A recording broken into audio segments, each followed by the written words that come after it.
Hello everyone, welcome to Crowdfunding Masterclass. This is our fourth webinar. I'm here today with Alon Goren from Crowdfunding Summit and with Michele Salami from Indiegogo. They are both crowdfunding experts in their own right. We have an hour full of questions.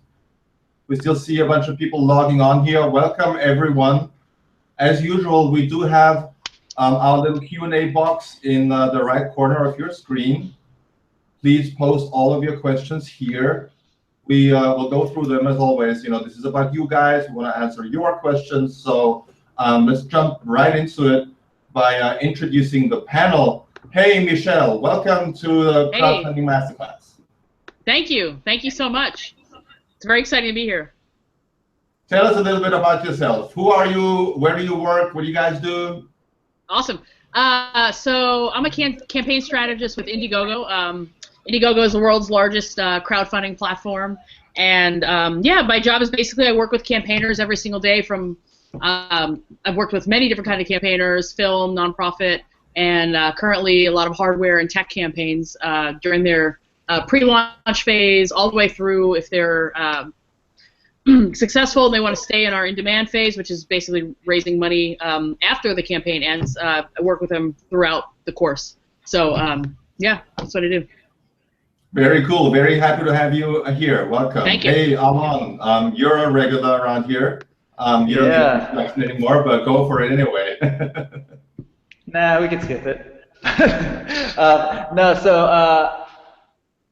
My name's Alon Goren. I started a company called Invested In many years ago before the word crowdfunding existed. We were a technology company that powered lots of crowdfunding sites. So we were involved in probably over 50 platforms now, well over $200 million raised. And even though I was on the technology side, I sort of had my hands on or was involved in all of those campaigns in some way, shape, or form. So I've been around the block in that sense. So ask any questions regarding anything like that. And then also, most importantly, I'm one of the founders, along with Joseph, in Crowdinvest Summit, a crowdfunding conference we're doing in December at the LA Convention Center. We've got Robert Herjavec speaking, Tim Draper, a bunch of venture capitalists, a bunch of people from the crowdfunding industry, and of course a lot of people who are very good at raising money. So you definitely want to be there and check it out. Crowdinvestsummit.com. Cool, very cool. Well, let's get straight to it. I see people are posting so many questions. I want to answer as many as we can. So the first question posted by Bean is, what is the biggest mistake people make campaign? I think that's a pretty straightforward one. That's a good one to start with. Michele, what do you think? Yeah. Well, I find that people get really excited and they launch too early. They launch prematurely without doing enough work beforehand. One of the biggest issues I see is folks don't realize that a lot of the success of a campaign relies on getting ready before you actually hit the launch button. And so I always encourage people to spend several months before launching building up an audience, you know, getting people excited, making sure that all of your assets look really good, that your video is in excellent shape, that that the language on your campaign is compelling. Run it by a lot of different people, get different opinions, make sure that you have really high quality images, and that the page itself represents what you're doing, that the design of the page is also very important. Like spend a lot of time and energy on every single thing, every single part of the campaign. I find is extremely vital, and in particular, like really building that audience before launching. When there is no audience and a campaign tries to launch, often they'll fail because there's no momentum at the beginning, and it's really hard to build up momentum when a campaign launches and it just kind of hangs for a couple weeks and there's really no traffic. And so if you have an audience ahead of time who are engaged and excited and they contribute immediately upon launching, that's going to give you a lot of momentum and make your odds of succeeding much higher. So that's my biggest tip, is to make sure you build that audience and spend time before you launch getting everything everything in order, and just don't launch too quickly. Yeah, thank you. I'm so happy really to have you here and to say this, because we were saying this every other week. We tell people, please wait until you're really ready before you launch. People get excited, people get anxious, they need the money, we get all this. But you know, this coming from someone at Indiegogo probably has different weight than it coming from us. It is true, you cannot rely on the platforms to send you traffic to push you through over the finish line. So Alon, what's your biggest mistake that you've seen over the years that people make before launching their campaign? It's tough to say anything other than what was just said. I mean, the biggest problem everybody has is not having their ducks in a row and not being prepared. I mean, the promotion side of doing a campaign doesn't start when the campaign starts. You've got to lock people in. I know we've said this a lot, but like, if you can't have those, not even few people, a bunch of people, not just your mom, your sister, and your brother, but all of your friends and all of your followers and supporters, you know, lined up in advance, it's going to be an uphill battle, and you have to prepare. And being unprepared is the #1 problem I've seen across the board. Yeah, totally. Because once that campaign is live, there's very little course correction you can actually do, and mistakes, things that you skip before launching the campaign, will be really, really hard to fix. And this kind of leads to the next question from Charles, who asks, what is the best method of getting a targeted audience interested in your venture or in your campaign? So from an Indiegogo perspective, Michele, what do you recommend people do to really connect with people on social media, on the internet, to really find that audience that is interested in what you do and can help you get your campaign funded? That's a great question. For me, it really depends on the kind of campaign you're launching. So right now I'm working with a lot of technology campaigns who are really trying to fund a particular product. And I find that if you've got a prototype, if you've got like really, if you have an actual prototype, doing like Facebook ads, for example, is a great way to find an audience, find the people who are interested in this particular product. But that's a product campaign. You know, film campaigns, for example, are a completely different thing. You know, with film, it's often more of a grassroots effort, and you know, developing. This is actually something that my fellow campaign strategist John Trigonis actually taught me. I can't take credit for this, but you know, one of the things he recommends highly is, you know, getting in like Facebook groups or getting really active on Twitter and really developing relationships like in the film community, for example. And this is true for any creative campaign, like developing relationships over time with people in that community. So when you do launch, they know who you are, they know that you're, you know, kind of a thought leader in that particular category or community, and you know, getting the audience kind of rallied around you in that sort of grassroots way. But I mean, it really does depend on the kind of campaign that you're trying to run. Right. So that kind of ties into the next question, and Robert wants to know, what's the best strategy to reach crowdfunding supporters on social media? And you've talked briefly about reaching people on social media, but how do you actually do that? You know, at Krowdster we have a Twitter marketing tool that works very well, that's very popular. People use that to use keywords to find people and influencers in their space and connect with them and build an audience. But what are some of the tips and tricks that you usually give Indiegogo campaigners to achieve that goal? So really, one of the most effective ways of finding people, I'll speak from a tech perspective, on tech campaigns, is doing you know, paid digital marketing on Facebook. That's one of the best ways, because you can really target specific demographics and specific audiences.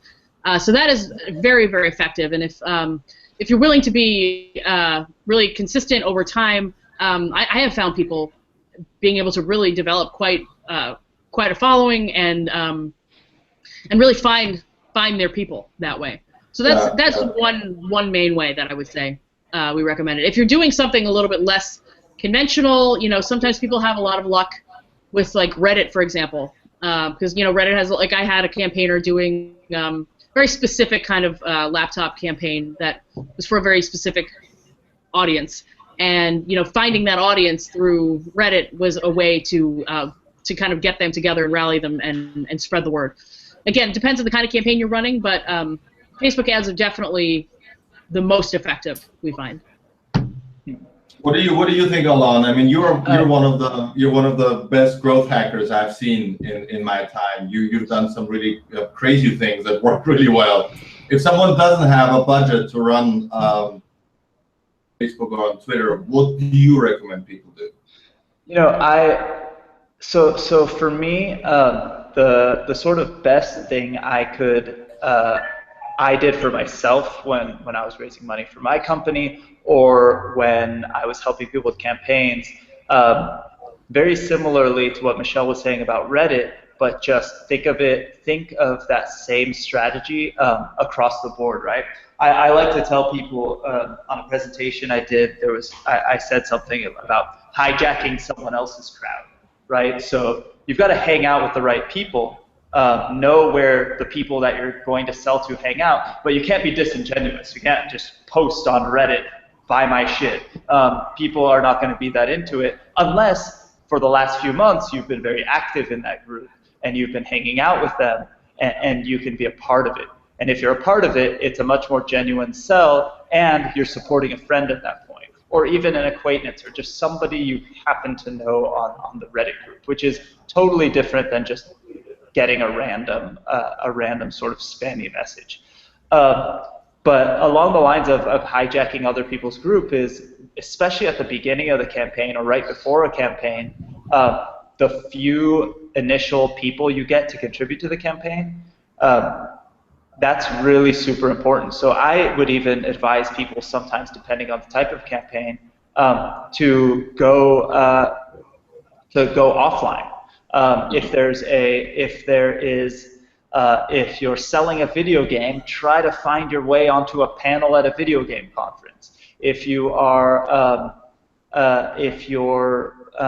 doing a film campaign, go to a film festival, meet people, shake hands, tell people, say, hey, I'm doing a campaign. I'd really appreciate it if you could, contribute even $10 to it. They'll probably end up doing more.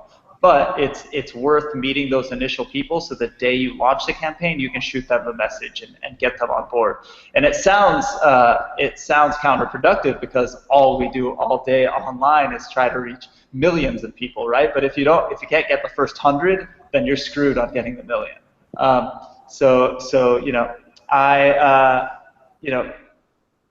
would go and in the venture capital world, in the tech startup world, there's angel groups, right? And some of the angel groups are known as a complete huge waste of time because they're slow, they're sort of set in their ways. That's a nice way to say that they're old. They're just a pain in the butt to work with in general, compared to going and meeting a venture capitalist who will write you a check in 10 minutes, which doesn't happen 99.99999% of the time. But when you go to speak to an angel group, you get in front of 50 people at once, you get in front of 10 people at once, you get in front of 200 people at once sometimes. And one can spread the word, and you might find some people interested in those groups, but it's also a crazy good boot camp for what you're about to do. Whether you do it online or offline, getting in front of people and being able to see their face when you give them the pitch makes you hone your pitch that much better, and you realize what people will respond to. And then you go online and you do it in mass, or you get a Krowdster account and you do it times a million. But it's, I think you kind of, for me, that's sort of the best way to target certain people is to find out who exactly you need to target, and sometimes you can't do it unless you go offline. And it sounds, like I said, counterproductive, but it does help. You brought up something very interesting, and Michele said something similar, so I want to elaborate on that a little bit, because we all, we'll talk about go on social media and find influencers and talk to them. And it sounds much, much easier said than done, because what you just said before is, you can't just go, post about your campaign and expect people to click on it and get all excited. You need to be very active. So getting in front of influencers before you want something from them, you obviously need to connect with them on social media. If you're on Twitter, you follow them, you retweet some of their tweets, try to build a relationship that by the time you actually go to them with your campaign and you want them to retweet it, you want them to look at it, they already know who you are. It's not some stranger nutcase just with a bullhorn screaming at everyone, asking them to click on their campaign. How long, Michele, how long does this process of actually connecting with influencers before you ask them for help, how long does that take? I mean, it really depends. I would probably say you want to be engaging in a genuine relationship with people for a few months, get to know them, have them get to know you before you start pitching anything. That's my recommendation, probably at least a few months, if not longer. I mean, the idea, again, like, so for example, with film, if one is trying to raise money for a film campaign, it's just important to be engaged in the community, in the film community, and to be, to have people just know who you are. And I think, just to sidetrack a little bit, I mean, I think what we forget sometimes, because we've come so far in crowdfunding, is that it's really about relationships. That's how crowdfunding really works, is about that, like, we're trying to support each other. Like, that's really what this is. And just to remember that, like, that this is really about developing relationships. And as genuine as one could be, like Alon said, and that's the important thing. I mean, there's no magic number, really. It kind of takes what it takes, And so that's why I often, when I speak with campaigners, I just tell them, like, you're ready when you're ready. Like, you can't, like, say, okay, I'm going to launch on September 1st and know that that's the date you're launching necessarily, because you may not be ready. You may not have the crowd by then. So it's important to just continue to do the work until you have the audience. Let me ask you a follow-up question. That's something that I want to know, and I would just love for you to talk about this briefly. Can you talk a little bit about the go-go factor? Mm-hmm. Because they are hopeful that their campaign will be picked up by the go-go factor, and it will get such a big boost that you guys will basically push them. And that's obviously an urban myth, but what's the reality behind the go-go factor? How does it work? And what can people really expect from it?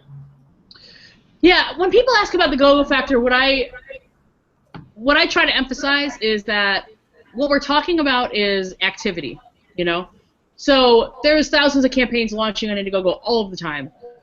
And what we say is it's a merit-based platform, which means that the campaigns that are the most active are the ones that rise to the top, essentially. And so this is why I emphasize so much that people need to launch with an audience, because when you launch with an audience who are ready to back you immediately upon launch, like, you have momentum. And what we say is, if you can raise, 30% of your goal within the first 48 hours, you're more likely to hit your goal or exceed it. And so if you launch and you've got a lot of contributions, you have a lot of traffic, if people are sharing your campaign, all of that activity is going to be what makes your campaign stand out from the masses, really. And so that's really the thing to focus on, is, like, if you're kind of doing your homework and your page looks great, if you have a great product, if you've got great assets, if you have an awesome audience, if you're doing all of those things, and you're doing the work, keep the activity high, that's how you become visible, just in general. Right. Great, thank you so much. The next question from Terry, actually we answered the first half, but he also wants to know, how do you draw attention from the press to your product, and when do you launch a press release? He's about 1 month before he will launch his campaign. So I'm going to have the panelists talk about this too, but from what we see, and we have a press release product at Krowdster, and people always ask me, how does it perform? How well is it doing? What do people get out of it? And it's really mostly a question of when you launch that press release, when you send it out. So when you send out a press release to complete strangers who are flooded with emails and notifications all day long, and your campaign has 2 contributions for $8, chances that the press will talk about it are very, very slim. So, because Michele just talked about the 30%, that's something that we preach all the time also. And I would say that before you reach out to the press, before you do a media outreach, before you go to complete strangers, have those 30% funded. Have your campaign look like a success story in the making right out of the gate. And I think that will dramatically improve the return you get from a press release. What other tips are there in regards to press releases that you share with your campaigners usually, Michele? I mean, usually just what you said. Again, try not to be premature about it. I had a campaign do a press release about 3 weeks into their campaign, and at that point they had already raised like maybe 60% of their goal. And at that point, it was very exciting for press to get involved. They wanted to write about it. And that's really the key. Is you want to create. I mean, kind of all the success tips that we generally talk about. You want to create a campaign that is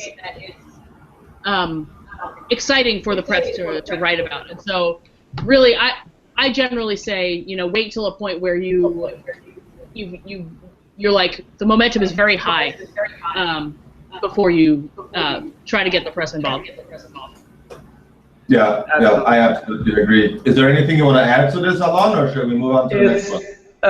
Just that it's similar to the relationship question before. You're sort of ready when you're ready.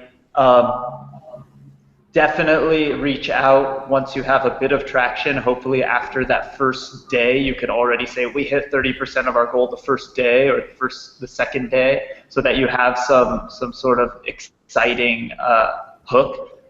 Because absolutely no reporter wants to write the article saying, this is a really amazing campaign that's raised $0 out of $1 million. Like, nobody wants to see a big fat goose egg, right? Like, they want to see something.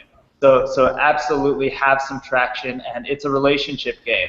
And a few months is absolutely necessary, but you should be thinking of this as a lifetime thing.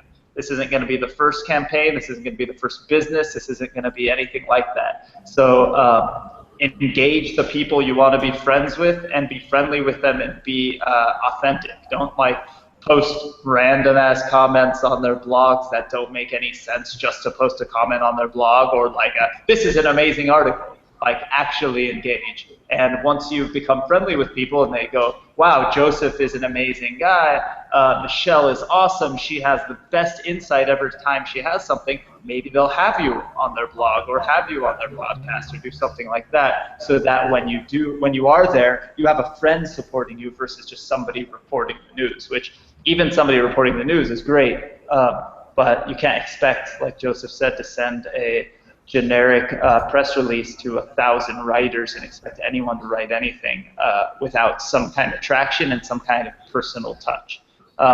It's important to throw out a press release for credibility factor, so that if somebody does Google search you, they see that you're out there and you're not just one person sitting in a room, but you're better to be the one person sitting in a room with a personal touch than the press release just by itself. You got to be doing multiple things. You got to be reaching out via Twitter and Facebook and LinkedIn at the same time. Right. So it's all about timing, just like with anything else in crowdfunding, really, it seems like. Thanks for that question, Terry. Let's move on to Enrique's question. He wants to know, in a rewards-based campaign, when you need a huge amount of money, is it better to launch one big campaign to try to raise it all at once? Or is it better to split it up into 3 or 4 smaller campaigns that may be easier to fund successfully? What's your take on that, Michele? It's a great question. Yeah, I definitely recommend always, going for a more realistic goal. I think one of the things people don't realize is actually the goal amount plays a big role in success of campaigns. Because of this 30% rule that we already touched on, if you want to try to raise 30% of your goal in the first 48 hours, it's a lot easier to raise, 30% of $50,000 than $5 million or whatever, the goal is. And so that's a great way to keep the momentum high. is to do smaller campaigns over the course of time, and be very clear with your audience, and let them know, like, hey, this is a portion of this bigger project, and we need to do this one portion of the project for this specific thing, and that's also important, is to let your audience know, like, what is this chunk of funds going to? Are you going to go prototype an item with this amount of money, or are you going to, again, if it's like a creative campaign, or do you need to rent studio space? Like, what exactly is this chunk of money going to go for? Be very specific. People like to contribute when they know exactly where the money's going to, rather than, hey, this is just one part of this is like one piece of a 4-part campaign, and it's sort of generally stated. Be very, very specific with your audience. And it's also just important in general, if you, for contributors, when contributors see a campaign that, for example, if your goal is $50,000 and you've raised, 40, and you look at a campaign page, you see, wow, this campaign's like almost funded. Like, this is exciting. I want to be a part of it. Whereas if the goal was like $1 million and you've raised 40,000, it doesn't look good. It does not look good to an audience, and they don't really want to be a part of it. They don't really have trust. And so that's another reason to keep the goal low. So I definitely recommend doing smaller campaigns over the course of time. It's also a great way to build an audience, too. Having smaller campaigns helps you to get people involved, helps spread the word, so that by the time you're like, in your second, third campaign, you've got a bigger audience. What about setting my goal? Say I want to raise 150,000. What about setting my goal at 50,000 and overfunding it to 150? Is that easier than running 3 campaigns that raise exactly 50,000, based on your experience? Yeah, I mean, very, very frequently, I work with campaigns to put down a goal of 25,000, end up raising much, much more. In fact, most campaigns on Indiegogo that hit their goal often surpass it. So you're in better shape to set a lower goal than aiming too high. Like, very, very frequently, if you hit your goal, you will exceed it. Very well, thank you much. All right, let's move on to the next question from Paul. Thanks, Paul Stein. We get this one every now and then. It's a good one. This is for you, Alon. Let's start with you. Can one do a crowdfunding campaign on one's own website as opposed to the standard ones out there? And basically, what are the benefits? And then obviously I want to get Michele's take on this too, but what are the benefits of being on Indiegogo versus being on my own blog? There are clear benefits of both, but unless you're doing something really creative that needs to be different, I've been in the business of creating custom mostly we were creating custom platforms, not just single one-off campaigns, but we did those as well every once in a while. And my thought there is that you really have to you have to have a few things.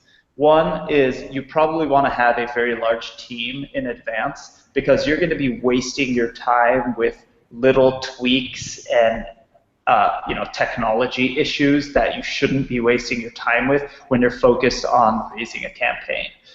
You're going to be worried about, oh crap, did we buy an SSL certificate that's, that looks good international, and when some people go to it, they'll contact me and they'll say, hey, I saw your SSL certificate is by this free service, and I don't know if I should trust that for putting my credit card information on. Or do you have a PayPal link? Because I don't know if I trust the Stripe one. And there's not much of a difference, but to some people, they think it makes a difference. So they're going to ask you these technical questions that you normally, if anybody even reached you at some other site, you could say, that's a great question. Why don't you ask Indiegogo? Here's a link to their Contact Us page, right?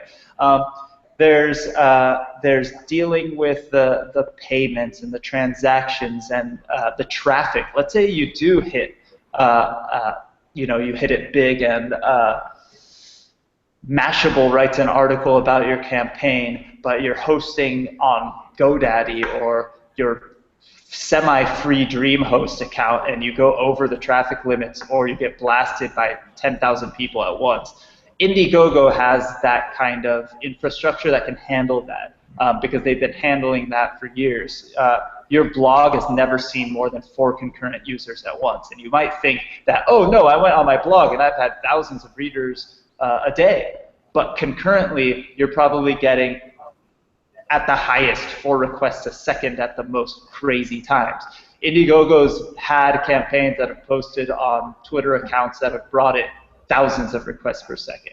And when you talk to people on the performance side of websites, that's really, really important, right? And they'll dive in, and I'm already getting too technical even in this question. The bottom line is you probably want to use Indiegogo or, you know, God forbid, Kickstarter, for something because they already handle it. And, you know, as much as we know crowdfunding and we're in it, if you ask a lot of people, they might not even know what the word crowdfunding is. And it's something that we take for granted, and we're in this world. But when you say, everybody do this piece of homework. Go ask your parents tonight if they know what crowdfunding is. They won't know. But a higher percentage of them has been to Indiegogo before, or they see this established website and they get a little more comfortable. And having that comfortability adds more supporters. Once you do get past that 30, 40% mark, 50% mark, there is a chance, and there are communities on these websites. So there's a chance and there's a probability that some people will contribute to the campaigns you didn't know and didn't have in your network. That's worth something, right? And at the end of the day is the 3 to, I don't know, 7, 8% or whatever it is. Let's say 10%, including the payment transactions that you're going to have to pay on your own website anyway. Is that worth having to deal with your own website, deal with all this stuff, customizations, customer support, all that stuff?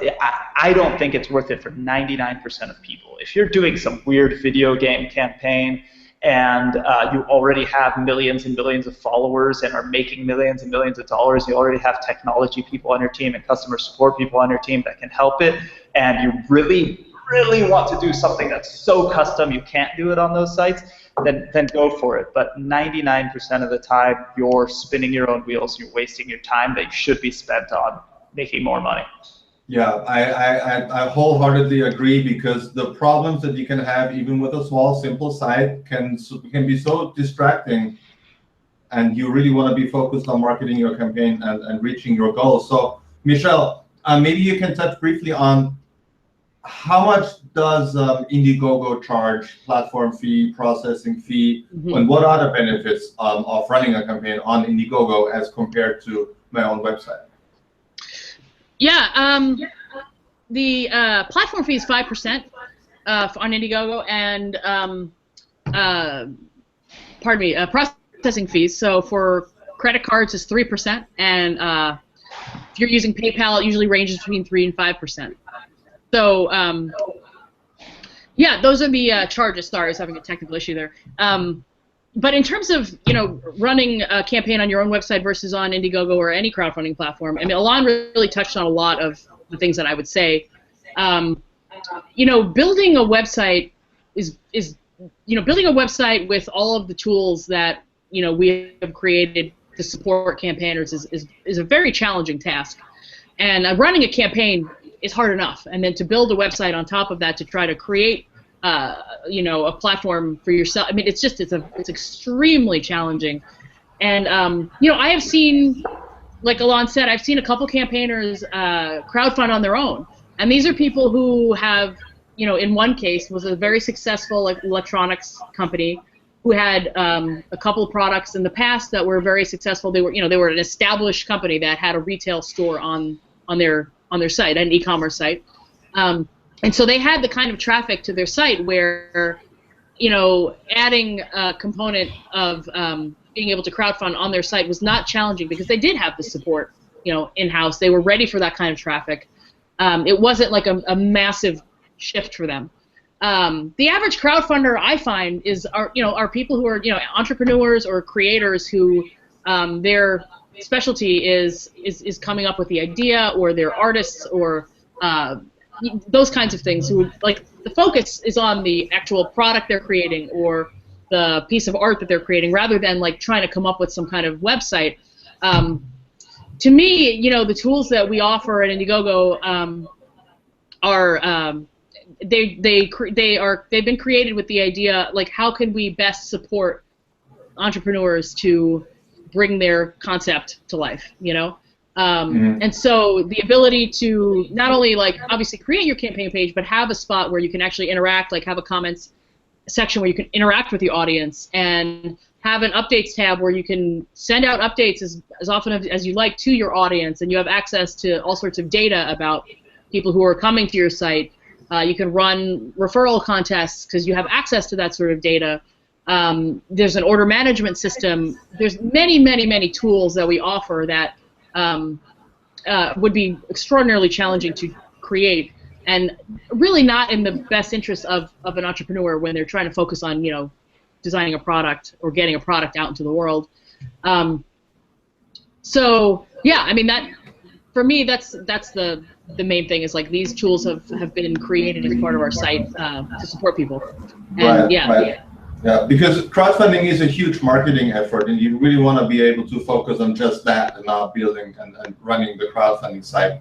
One part of marketing is affiliate marketing, and this ties into our next question from Carlos. And I want to stay with you here, Michele, because I think Indiegogo has something to facilitate this, but I'm not sure myself.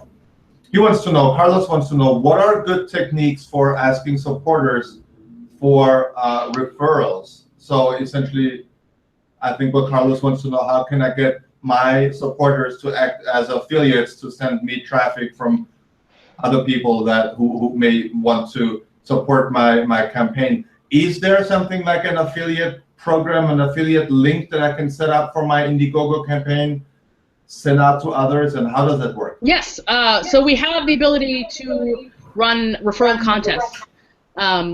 Basically what it looks like is, you know, the campaign owner would announce to their audience, hey, I'm running this referral contest, and then announcing to the audience what is the reward. So you, as the campaign owner, get to decide, what does the person who send me the most referrals get as a result of the referrals.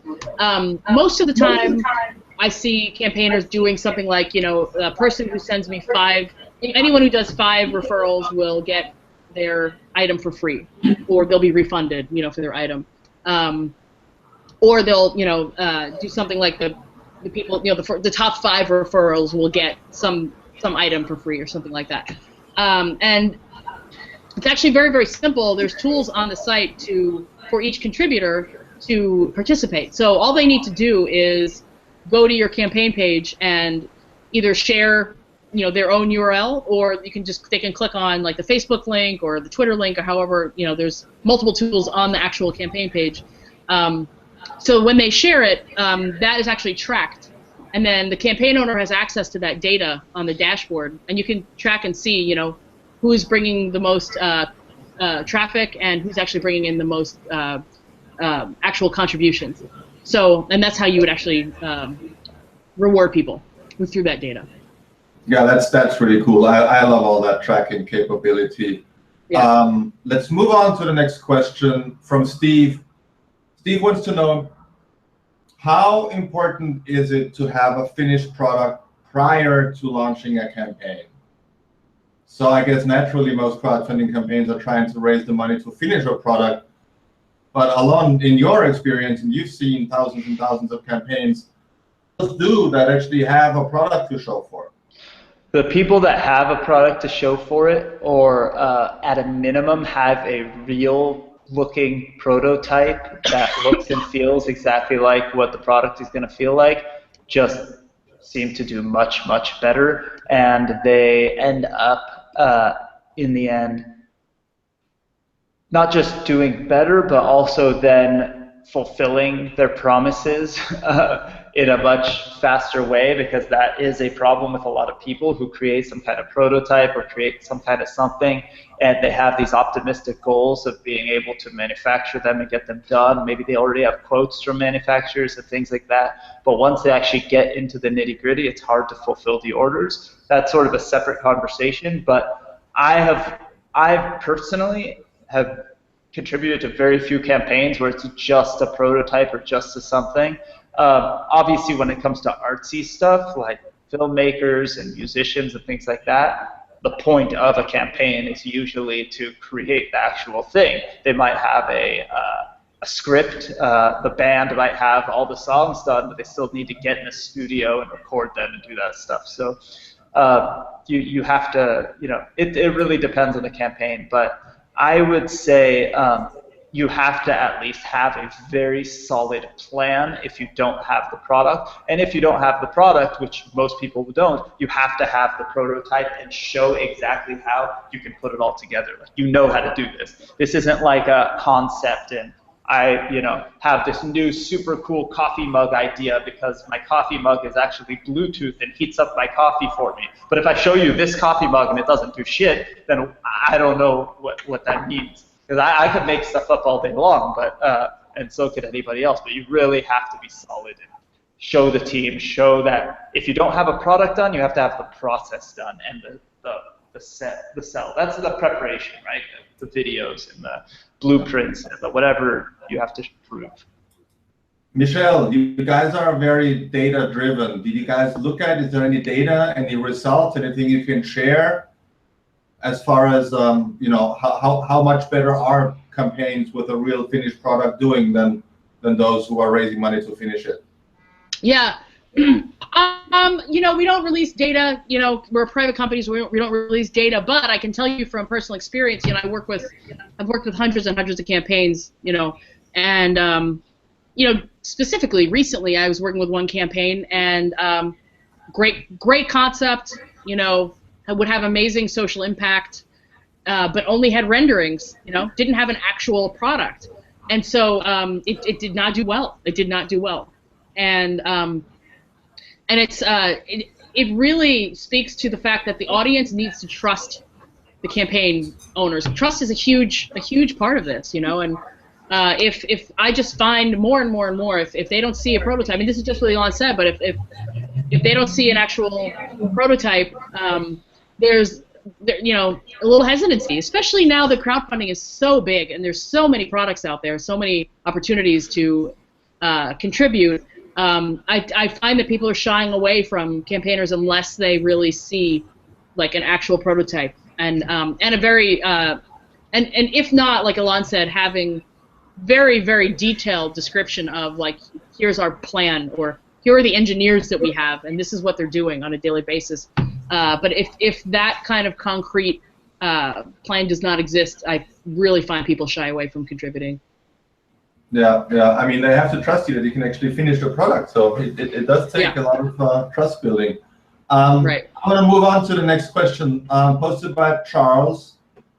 Charles wants to know, this is a long one, I'm paraphrasing here, essentially he got hit up by many different agencies offering their services, and he's wondering how much money should he spend on marketing. So I guess how big should a marketing budget be? So I want to start with this one because from what we've seen over the years is that you want to have about 5% of your goal set aside for marketing, buy traffic, be on social media, and do all the things necessary. What's your experience with this, Michele? It really depends on the kind of campaign that you're running. Some campaigns, it's not important to be investing financially in marketing. Like some campaigns, like like Alon was saying, the more important thing is actually making the human contact, and that is the kind of thing that's really going to drive you. In terms of marketing, I've seen people invest, like digital ads, really on Facebook. Less than $2,000, I haven't really seen take anyone anywhere in terms of developing an audience. I would say, just from experience, I'd say 2,000 is really the absolute lowest in terms of really being able to develop a following. But that said, it does vary. It does vary depending on the type of campaign. Alon, what's your take on this? Yeah, it really does vary, and it sort of is what what's your goal in terms of are you really building a prototype that you really only need $10,000 for?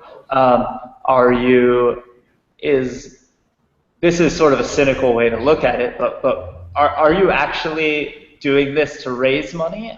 Is this e-commerce for you, or is this a marketing story for you, right? Like, it's kind of messed up, but you've seen some of the biggest campaigns in crowdfunding have been a marketing play, right?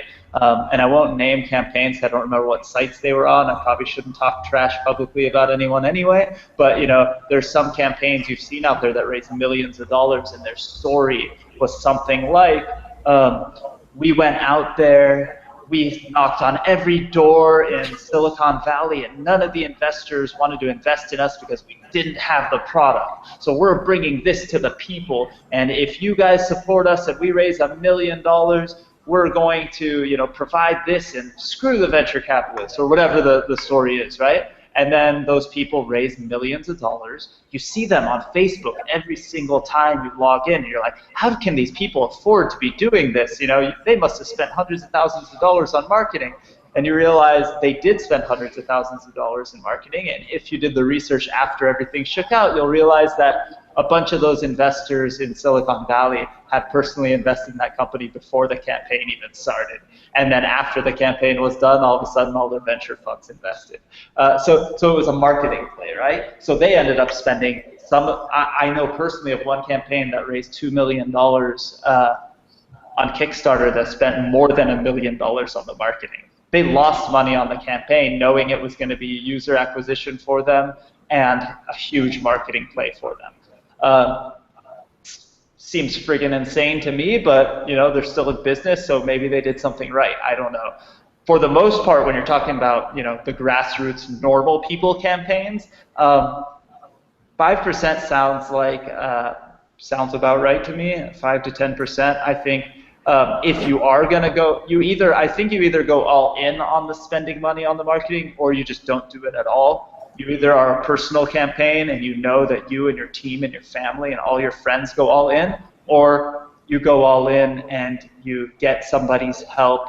You ask somebody like Michele, who's seen it 10,000 times, and you do it right. Like she said, I wouldn't have known that $2,000 was the magic number for something like Facebook to learn and understand if it's going to work or not. But that makes sense to me because I've known that when I wanted to test things on, Google ads or Facebook ads or Twitter ads, I have to spend a few $100s at least in one day just to figure out, is this even going to convert anybody? And then you still have to tweak it, play with it, and work it. So if you have no experience there, find somebody who does. And that costs money, unfortunately, but it's just like any other business. You wouldn't open up a store on Main Street in your town and just sit in the store twiddling your thumbs waiting for people to show up. You would put an ad in the paper. You would get your kid to walk around town passing out flyers. You would do something, right? You would drive traffic to your building. This is a business. You have to drive traffic. Driving traffic costs money sometimes. Paying people to walk door to door and put a pamphlet on people's doors around your town costs money. You only have a certain amount of family members and friends willing to work for free, and they're not going to do it every day, all day. So you've got to be realistic, and I don't know if it's 5%, 10%. Definitely shouldn't be 50%, but it's really dependent on what you're doing, right? Because an ad, and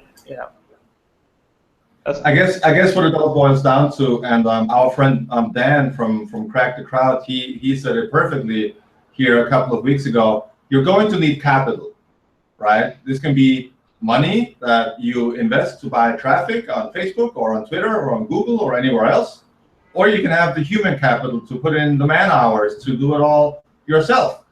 I mean, that's the cool thing about online crowdfunding, is that theoretically you can do it all yourself. You don't need to invest a dime, but it's all about, can I either pay someone to do this for me cheaper and more effectively, or do I need to do it myself? Then obviously that will probably change the time frame of the campaign and make it. But these are really the two options that you have. But it's got to be one of the two. And then this leads into the next question.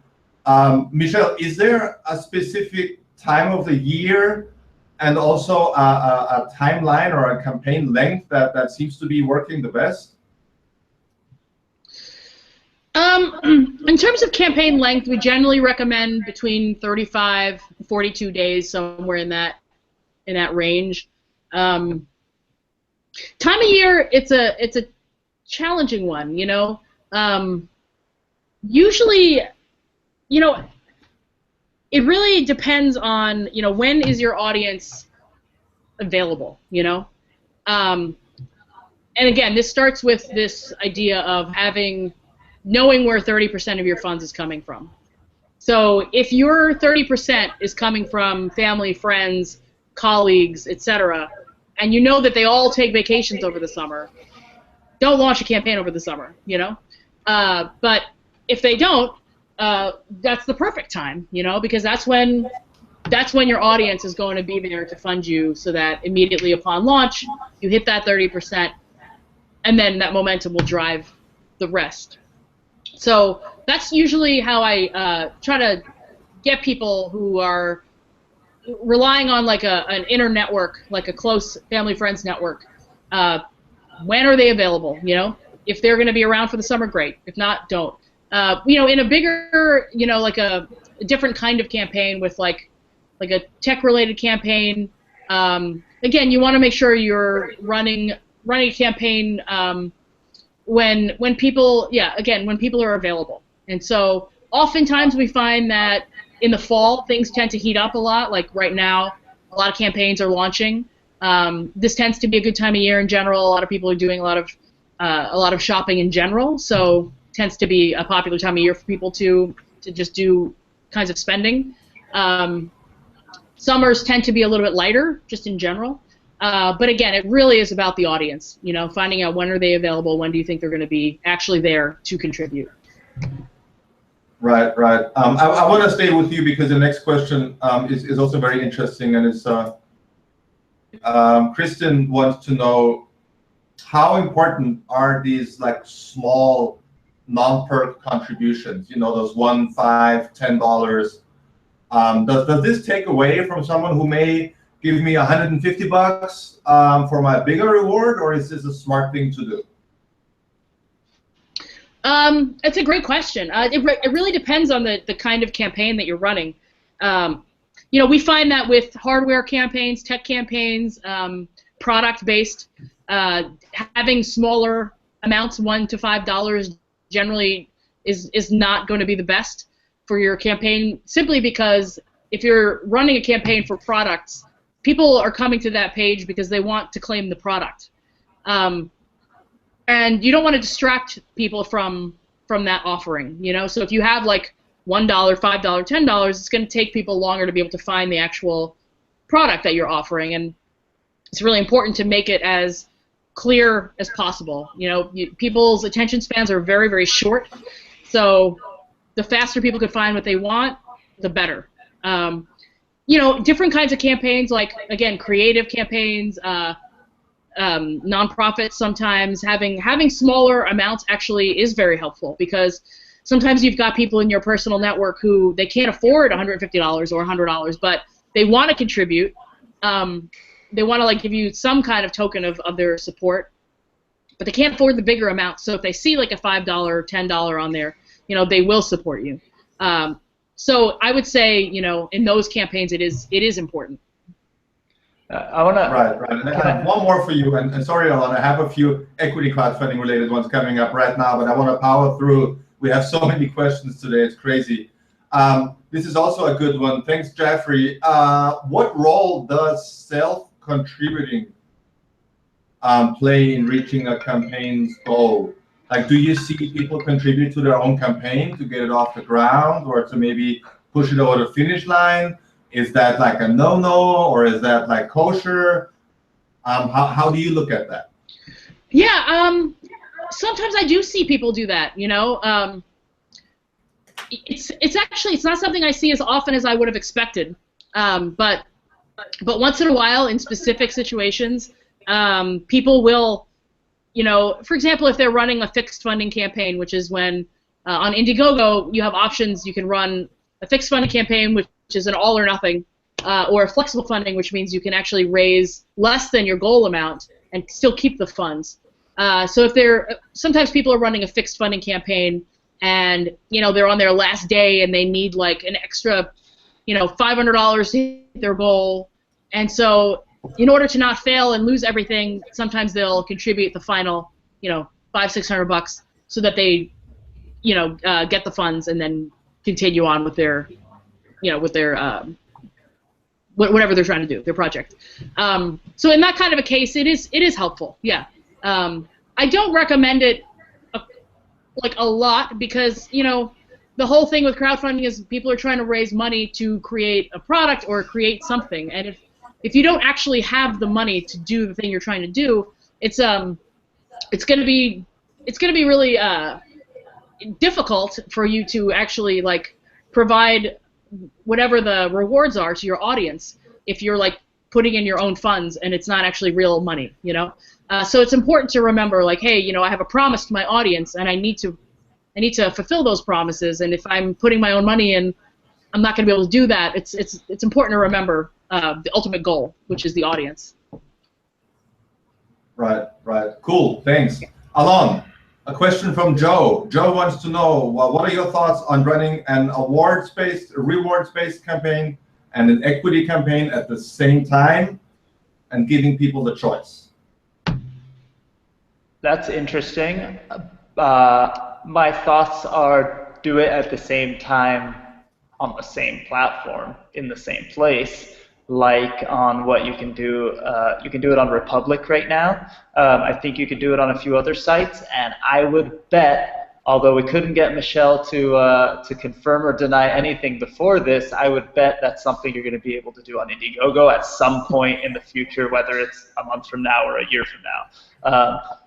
Because people have asked us questions similar, like, should I do 2 campaigns at once? What if I just do one on Indiegogo and Kickstarter, and maybe people will contribute here and some people will contribute there? That's a bad, terrible idea. What you need to funnel everybody to one place, and you need to close them at one place. I'll just be fast and end it there, but you should not be driving traffic to multiple sources if you want to get the bang for your buck. I want to say something really quick on a previous thing that Michele touched on and that Josef touched on, just to kind of put a cap on it. One, we talked about the $1, $5, whatever contributions, and the fact that people lose in attention span.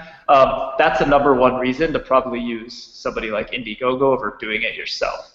I used to work at Amazon, and Amazon, if you do some Googling, you'll see that they did some research showing that every millisecond their pages load faster equaled more money that they made. And that's why they put so much money into technology and their infrastructure and performance. Every little bit of hurdle that you add to a person means a lower conversion rate, means less money in your pocket. So you want it to be as streamlined as possible and drive everybody to one place, to that freaking button right there where you just go contribute, invest, whatever it is. And that's super important. The next quick thing I wanted to just throw in, because I got this thought afterwards, ADD, is that don't think about how much somebody wants to charge you to help you as a third-party agency or anything like that, as much as you think about who the person is. Because you'll find people who are willing to do it for cheap, but you get what you pay for a lot of times. And the first, just ask, we get this question a lot, that's why I wanted to touch base on this, because I know a lot of you, I'm reading the questions and comments we're asking about similar things, is just ask people what campaigns that they were a part of and for some references. 9 out of 10 times in the crowdfunding world, those people will never respond to you because they haven't done anything. Especially in a world where you could contact somebody like Michele at Indiegogo and get real help from somebody who can help you, not just some random person who messaged you on LinkedIn. So do your homework on the people. That's more important than how much you spend, because the people that cost a lot of money and have good references are worth the money. So just think about that. Sorry. That's very true, and that wraps it up for us today. An hour has already passed. Wow. Thank you everyone so much for posting your questions. Sorry to those who we couldn't answer today. Please come back in 2 weeks. we'll be back with another expert panel. Alon, Michele, thank you guys so much. I'm going to pass it on to you one more time. Please tell everyone how they can get in touch with you before we wrap it up here. Thank you, guys. This was really, really great. I'll put my contact info in the chat box here, so if anyone wants to get in touch, feel free. All right, that works. Alon. Awesome. I will do the same. Join us at Crowd Invest Summit at the end of the year. It will be totally worth your time. Awesome. Thank you so much, everyone. Thanks for tuning in. I hope we could help you. Good luck with your crowdfunding campaigns, and see you again in 2 weeks. Thank you very much. Take care.